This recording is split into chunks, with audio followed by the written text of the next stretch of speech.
gracias por la invitación.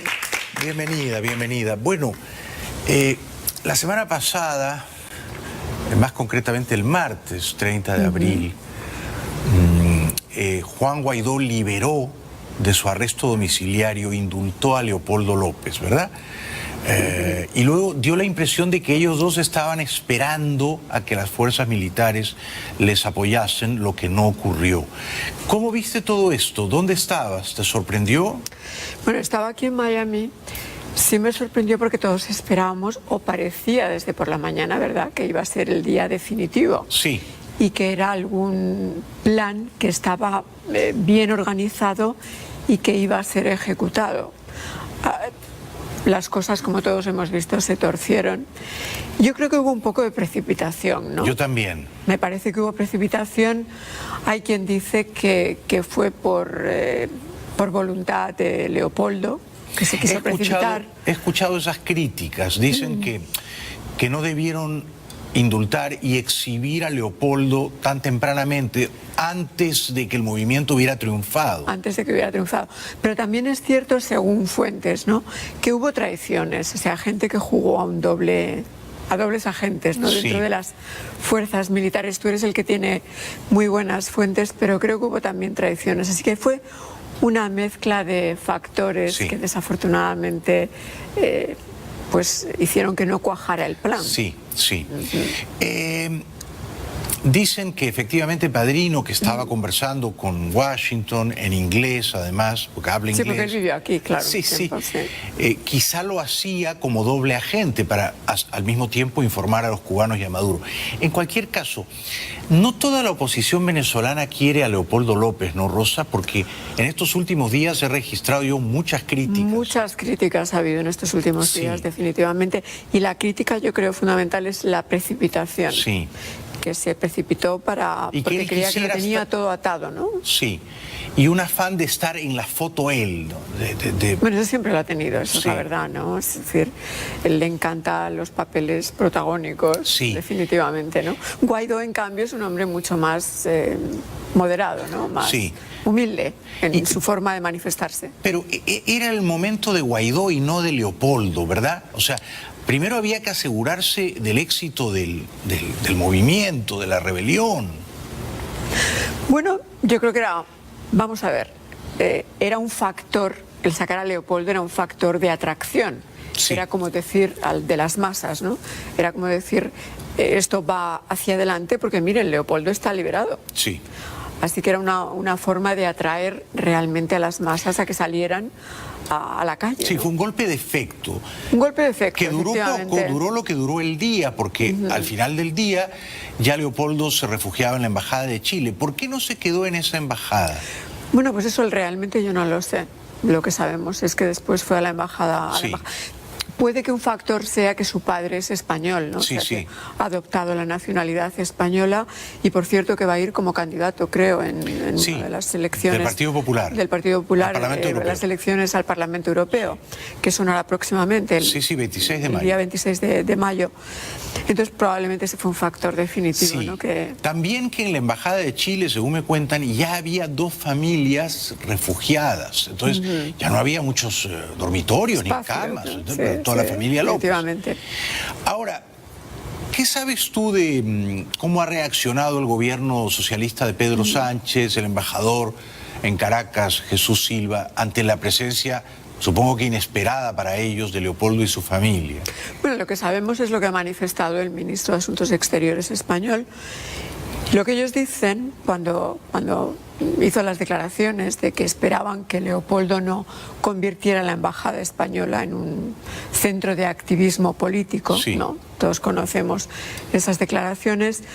La razón que ellos dan es que España aspira a mantener canales de comunicación abiertos, tanto con el madurismo como con la oposición, con el propósito último de llegar a una negociación, a una salida negociada de esta terrible situación, ¿no? En tu opinión, y tú eres una observadora, digamos, muy refinada, con mucho mundo, lo que dijo el canciller Borrell está bien cuando Borrell dice la embajada Leopoldo no la puede convertir en un centro de activismo político y dar ruedas de prensa y multiplicarse dando entrevistas? ¿Tiene razón el canciller? Bueno, tiene razón desde su punto de vista de lo que te digo, de la explicación que ellos dan, Sí.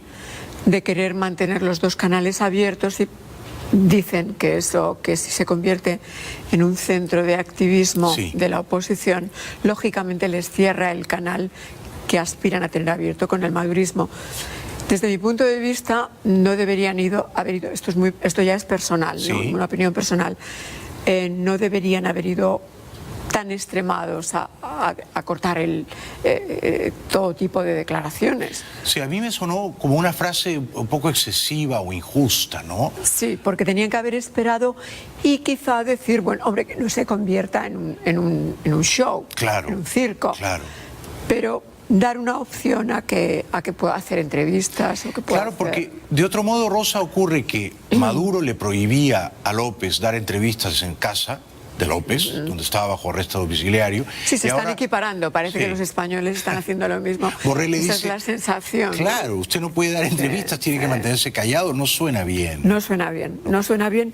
La explicación de todas formas que da el gobierno es esa. Naturalmente la oposición en España, en España, que como acaban de perder el Partido Sí, Popular, sí, sí. pues ha aprovechado la circunstancia para criticar Sí, sí, al sí. gobierno al gobierno no, todavía no es gobierno. Claro. Simplemente ha ganado el 123 escaños, pero Exacto. todavía no hay gobierno. Exacto.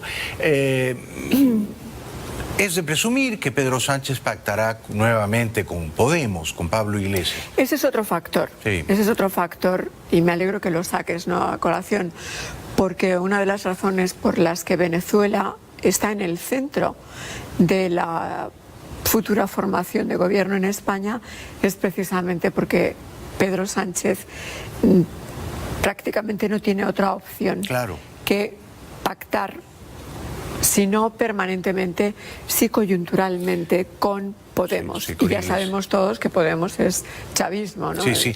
Cuando Iglesias sale a decir la semana pasada, a mí las fuentes muy cercanas del gobierno de Sánchez me han dicho en privado que están arrepentidos de haber reconocido a Guaidó, que esta fue una precipitación. Bueno, eso es, yo creo que es pura demagogia. No es verdad. Podemita, que yo sepa, ¿no? No, sé. no, ¿tú no crees que Sánchez está arrepentido de haber reconocido a Guaidó?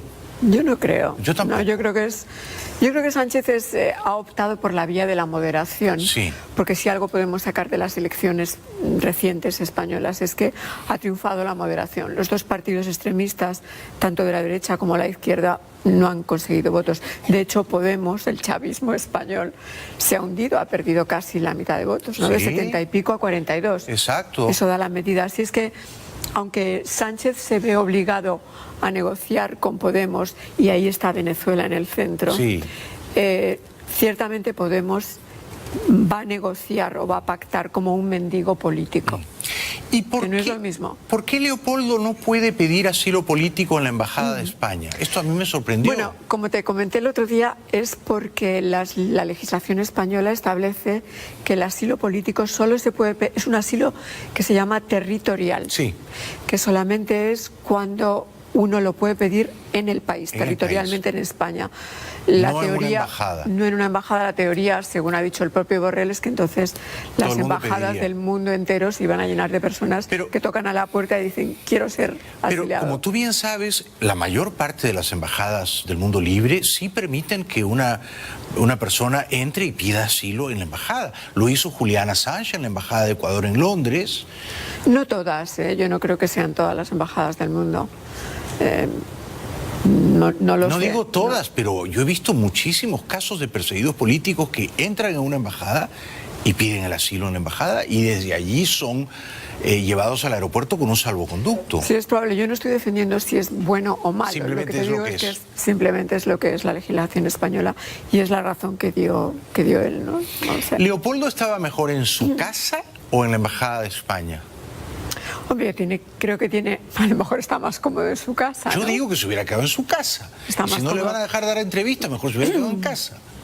Bueno, él no sabía que no podía Yo no creo que no pueda dar entrevistas, lo que no creo es que lo convierta en un circo.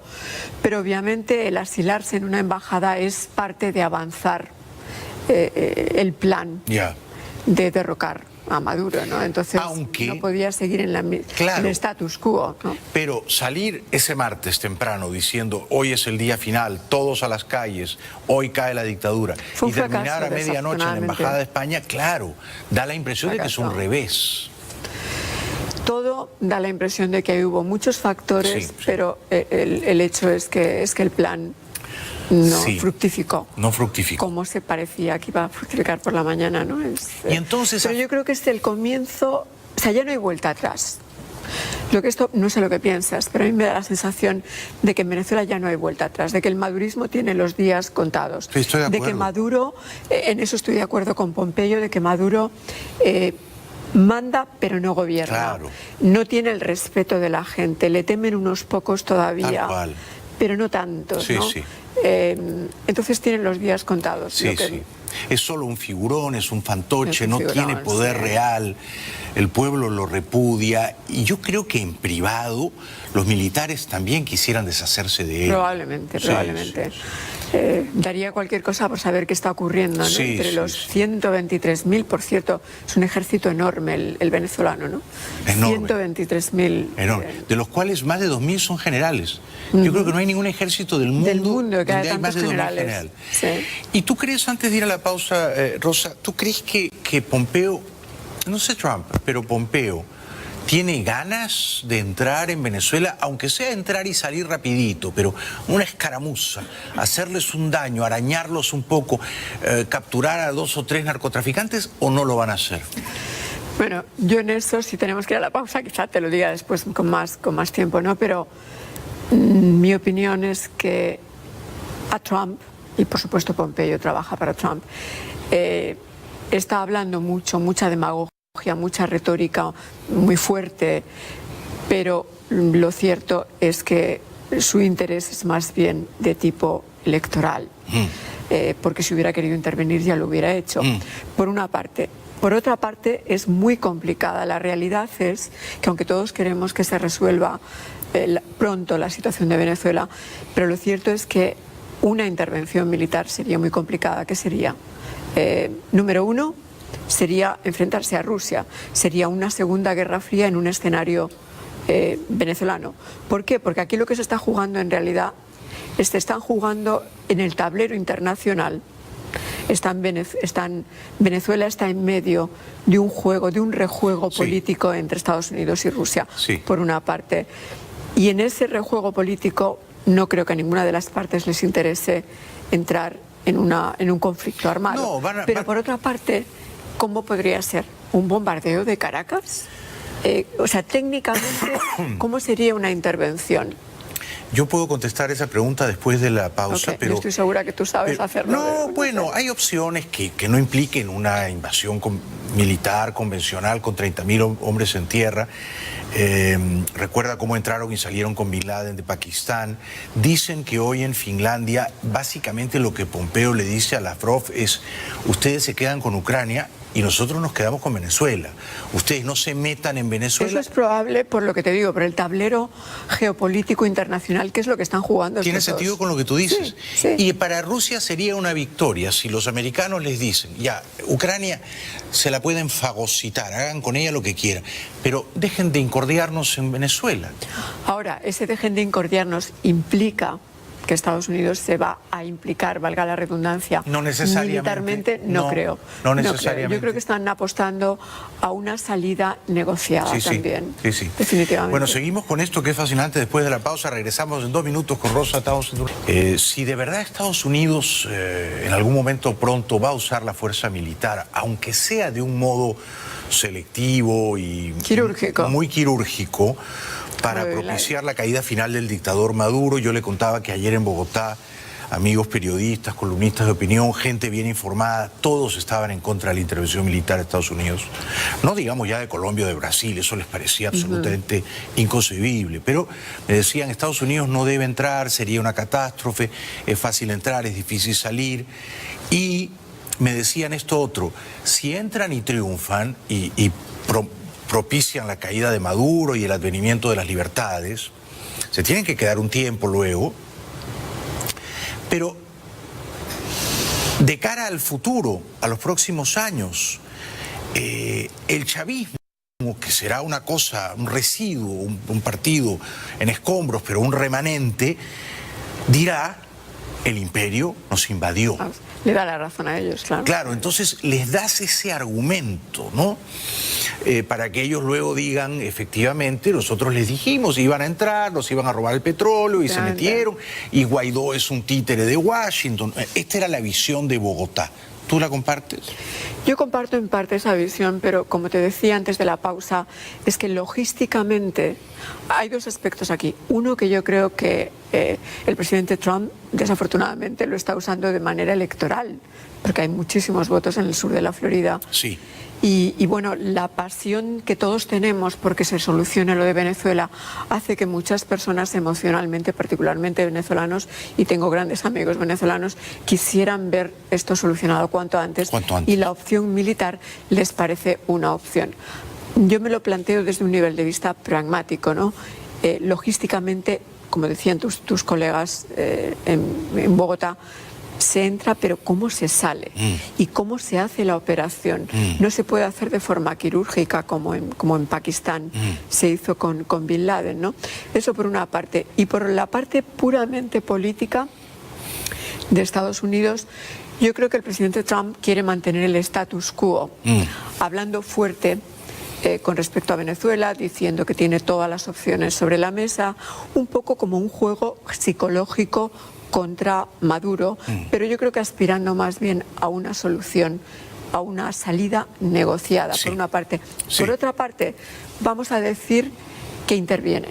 Vamos a decir que interviene y vamos a decir también que es otro de los aspectos que a las personas, que no tiene que ver con la intervención, pero que es colateral, que a los miles de venezolanos que están aquí se les conceda el TPS, que me parece lo lógico, ¿no? Sí. Todos quisiéramos que se les concediera. ¿Por qué no se les concede? ¿Y por qué no interviene?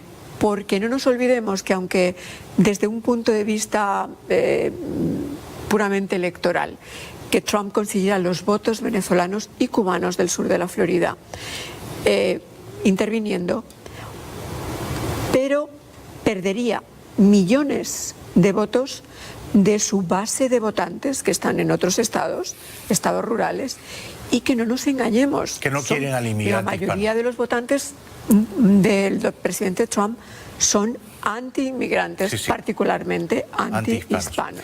Es una paradoja muy cruel la que has mencionado. Pero es que es una realidad. Y se la han hecho ver en el Congreso a Trump. Le han dicho, bueno, ustedes todo el tiempo están diciendo estamos con Venezuela, hermanos venezolanos, estamos con ustedes, estamos hasta el final. Pero a la hora que un venezolano pide asilo político acá, en su condición de refugiado... No. ¿Cómo se lo explica eso Trump a sus votantes de... no sé, de Kentucky? De la América blanca. De la América blanca, low educated, como él decía, etcétera, que son sus votantes. Sí, en el Congreso yo he visto discursos, hay un senador de apellido Durbin, Dick Durbin, que le decía exactamente eso, le decía, hay como 80.000 venezolanos esperando que usted les dé algún tipo de protección, de asilo, de refugio temporal. Entonces, si de verdad va a ayudar a los venezolanos, también ayuda a los que están en Estados Unidos. Lógicamente. No tiene sentido decir... Es que si de verdad le interesa la democracia en Venezuela, si de verdad le interesa a Venezuela, hay muchas cosas. Comienza por ayudar a los refugiados que están aquí. Entrégales el asilo inmediatamente, o un TPS, que es una protección temporal. Es decir, mientras, y que además yo creo que hay muchas otras cosas que se pueden hacer en estos momentos de presión que no se están haciendo. ¿Por ejemplo? Las conversaciones, por ejemplo, más encauzamientos. Sí. Al círculo inmediato, que sabemos que es una narcodictadura, porque no hay más encauzamientos y se le cerca el círculo, valga la redundancia. Sí, fíjate, solo hay dos encauzados por la Corte del Distrito Sur de Nueva York, Reverol y el Aizami. Pero es muy importante encauzarlos, que el Departamento de Justicia de Estados Unidos expida orden de arresto contra esos sujetos. Y no sé, ese es uno de los aspectos que se pueden hacer. Otro es hacer más, como te diría yo, más ruido diplomático, pues convocando una gran reunión en la Casa Blanca de todos los firmantes del tratado en Latinoamérica de defensa mutua. Sí. Ahí está Colombia, ahí está Brasil, ahí está Chile, ahí está Argentina, por ejemplo, que serían países que de llegar a ejecutarse una intervención militar, serían los países para que Estados Unidos necesitaría el apoyo. Sí, pero es un apoyo que no tienen ni van a tener. Bueno, no tienen ni van a tener, pero ¿qué tal convocar para demostrar que hay algo más que palabras duras, etcétera, que una demagogia francamente electoral? ¿Qué tal convocar una reunión seria de ver qué posibilidades hay militares o de otro tipo con gente, con países del continente que deberían estar con Estados Unidos?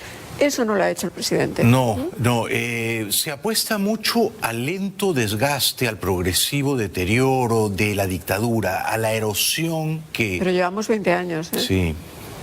Digo, en los últimos han sido peores, pero... Bueno, el embargo petrolero se decretó hace pocas semanas y digamos, se presume que sus efectos más severos... Eso está muy bien. Yo creo que el presidente lo ha hecho muy bien con los embargos, las sanciones, todo eso. Hay que decir lo que está haciendo correctamente. Me parece que eso también ayuda, ¿no? Sí, sin duda. Que se queden sin gasolina, por ejemplo. Que se queden sin gasolina, apretarles el bolsillo económico, exacto, donde les duele. Sin duda, sin duda. Ahora, ¿para Maduro fue una buena noticia que ganara Pedro Sánchez en España? Hombre, es mejor noticia que ganaran los conservadores. Sí. Es mejor noticia, no por Pedro Sánchez en sí mismo, que es más bien moderado, sino porque necesita de sus amigos de Podemos, por lo menos coyunturalmente, porque ya ha dicho Sánchez que no les va a dar ninguna cartera ministerial a los de Podemos, pero sí coyunturalmente, obviamente es mejor para la dictadura pensar eso, y también porque, por ejemplo, hoy una de las ministras españolas, la ministra de Comercio, está en Cuba. Y está hablando de todo el problema con las empresas españolas, ahora con la nueva política americana. Es decir, ahí hay un triángulo con Cuba que la administración potencial de un Pedro Sánchez sería más favorable que una administración conservadora. Sí, ha sido un alivio para ellos que no ganaran los tres partidos del centro y la derecha, que no pudieran formar gobierno. Esta es mi última pregunta. Tú como periodista, digamos que llevas algunos años ya mirando el poder, ¿no? Que es un ejercicio fascinante, cómo se usa y se abusa del poder, claro. ¿Tú crees que Maduro va a estar en pie a fin de año? No. Yo tampoco. Honestamente no. No. Es decir, tendrían que cambiar las cosas de una manera drástica para que se mantuviera que estamos en el mes de mayo. 7 meses más. Va a caer pronto, ¿no? Yo lo dudo. Hay mucho movimiento interno entre los militares. Hay un factor, digamos, con el que se enfrenta Guaidó, que es el cansancio de la movilización social. Eso es cierto, pero eso se retoma. Se retoma. Puede que haya un periodo ahora, pero... Pero ¿te imaginas un escenario en el cual lo que no ocurrió felizmente el 30 de abril, quiero decir, lo que no produjo un final feliz el 30 de abril, sí pueda ocurrir en unas semanas? Un levantamiento militar que depone... No me atrevería a hacer un pronóstico de unas semanas, pero el plazo del próximo año yo creo que... Yo creo que es muy raro, muy difícil pensar que pueda estar ahí. Hay dos escenarios. Uno bueno es que saquen a Maduro para reconocer a Guaidó. Y otro malo es que saquen a Maduro para poner a un chavista. Bueno, eso es a lo que está jugando Padrino, por cierto. Padrino, antes que le mencionabas y otros muchos. Digo Padrino por nombrar a alguien. Padrino quiere quedarse ahí, o Cabello, claro, cualquiera de ellos. Cabello, por supuesto. Se cae un helicóptero, se muere Maduro, lo llenan entre 3 días y se queda Cabello ahí. Absolutamente, claro. Lo que tú has dicho, no está especialmente apenado. No, nunca sabes a quién le conviene que se caiga el helicóptero, ojo, ¿no? Y eso lo sabe Maduro, sabe que es un títere. Gracias por venir. Gracias por la invitación, un placer. Feliz verano en Madrid. Gracias. Nos veremos por allá. Nos veremos en junio en Madrid. Sí, un aplauso para Rosa Townsend. Gracias.